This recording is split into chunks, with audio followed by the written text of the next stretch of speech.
নামাজ আছে যাদের, কুরবানি আছে তাদের। কি বলেন, মিলে কিনা বলেন? নামাজ নাই, কুরবানি নাই। যেই ব্যক্তি নামাজ পড়ে না, যেই ব্যক্তি নামাজ পড়ে না, কুরবানি তার কোনো সফলতা আনবে না।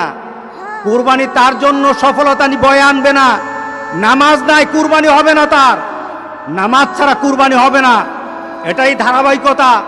ইন্না আতাইনাকাল কাউসার ফাসাল্লি লিরাব্বিকা ওয়ানহার।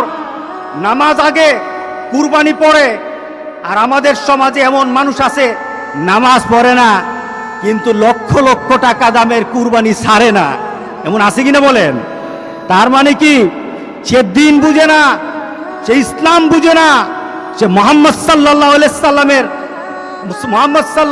সাল্লামকে দেওয়া আল্লাহর ঘোষণাও জানে না, ইব্রাহিম আলাইহিস সালামকে দেওয়া সেই কুরবানির নীতি জানে না।